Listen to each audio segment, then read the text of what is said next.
حضرت علی المرتضیٰ رضی اللہ تعالیٰ عنہ سے ایک صاحب نے پوچھا، یا امیر المومنین ایک بات سمجھ نہیں آتی۔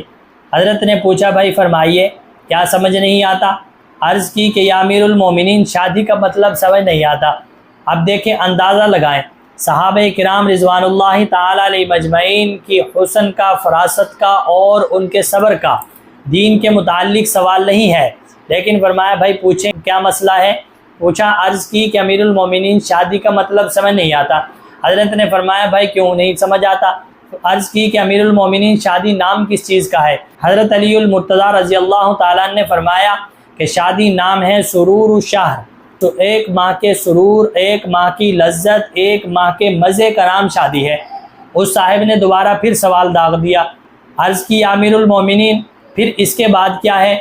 حضرت فرمانے لگے غموم الدہر، کہ ایک ماہ کے سرور کے بعد، ایک ماہ کی لذت کے بعد شادی نام ہے زمانے بھر کے غموں کا، زمانے بھر کی ذمہ داریوں کا، زمانے بھر کی ٹینشنوں کا، کہ انسان جب شادی کرواتا ہے تو کچھ عرصے کے مزے اور لذت اور سرور کے بعد پھر ذمہ داریوں کا بوجھ آ جاتا ہے۔ ذمہ داریوں کے بوجھ کے اندر پھر انسان گھر جاتا ہے، اولاد کی ذمہ داری آ جاتی ہے، اور انسان کی بیوی کی ذمہ داری آ جاتی ہے، اس کے نان نفقے کی ذمہ داری آ جاتی ہے، یہ تمام چیزیں اس کو گھیر لیتی ہیں۔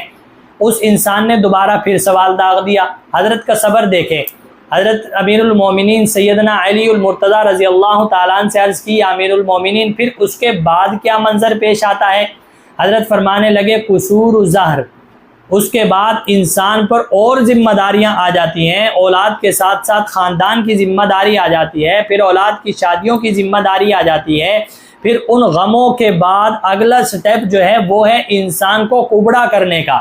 انسان ان ذمہ داریوں کے ذریعے کبڑا ہو جاتا ہے، انسان ان ذمہ داریوں کے نیچے دب کر جو ہے، ان ذمہ داریوں کے تلے دب کر جو ہے انسان اپنی کمر جھکا لیتا ہے، انسان سب کچھ اپنے اوپر سوار کر کے اپنی بیوی بچوں کے لیے آرائشیں آسائشیں پیدا کرتا ہے۔ فرمایا یہ ہے شادی۔ فراست دیکھیں حضرت امیر المومنین رضی اللہ تعالیٰ عنہ کی، کیسا خوبصورت جواب دیا۔ فرمایا شادی نام ہے سرور الشہر، ایک ماہ کی لذت کا، غموم الدہر زمانے بھر کے غموں کا، قصور الظہر اور انسان کے جھک جانے کا، ٹوٹ جانے کا نام شادی ہے۔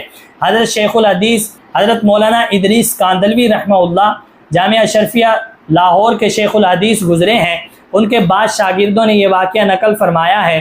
فرماتے ہیں کہ حضرت جب بھی یہ واقعہ سبق کے دوران بیان فرماتے، واقعہ بیان کرنے کے بعد فرماتے کہ اگر وہ صاحب چوتھی مرتبہ یہ سوال کرتے حضرت علی المرتضیٰ رضی اللہ تعالیٰ عنہ سے، تو یقیناً حضرت کا جواب میرے ذہن کے مطابق یہ ہوتا نزول قبرین، کہ اس کے بعد ہونا کیا ہے؟ اس کے بعد قبر میں اترنا ہے۔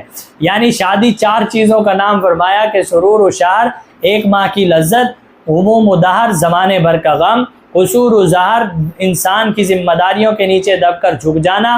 اور حضرت شیخ الحدیث مولانا ادریس کاندلوی رحمہ اللہ فرماتے ہیں اگر دوبارہ وہ سوال کرتا تو یقیناً حضرت کا یہی جواب ہونا تھا کہ اس کے بعد کیا ہونا ہے؟ نزول و قبر، کے قبر کے اندر انسان کو جھک جانا ہے، چلا جانا ہے۔ آج ہم شادی کا ایک ہی صرف پہلو بیان کرتے ہیں۔ آج ہم جو ہے اس واقعے کا مقصد یہ ہے کہ آج ہم صرف اور صرف ایک پہلو کو سامنے رکھتے ہیں، وہ ہے جنسی تعلقات، جنسی خواہش، جنسی لذت۔ صرف شادی کو اس تعلق کی بنا پر ہم نبھاتے ہیں، کرتے ہیں، اور یہ تعلق ذہن کے اندر رکھ کر ہم شادی کرنے کا سوچتے ہیں۔ حالانکہ سوچنا چاہیے کہ حضرت نے کیا خوبصورت نقشہ کھینچا ہے کہ ایک ماہ کی لذت کے بعد آپ کو پھر ذمہ داریوں تلے بھی آنا ہے، ان کا احساس کر کے شادی کرو کہ میں نے کل بیوی بچوں کو نان نفقہ بھی دینا ہے، گھر بار بھی دینا ہے، میں نے بیوی بچوں کی جو ہے اچھے برے کا خیال بھی رکھنا ہے، ان کی پڑھائی کا بندوبست بھی کرنا ہے، ان کے رہن سہن کا بندوبست بھی کرنا ہے۔ ان تمام چیزوں کی ذمہ داریوں کو اگر انسان خوبصورت اور احسن طریقے سے نبھا سکے تو انسان شادی کرے، وگرنہ صبر کرے تھوڑا سا، پھر اس کے بعد جب ان ذمہ داریوں کو نبھانے کی انسان کو توفیق مل جائے تو پھر شادی کر لے۔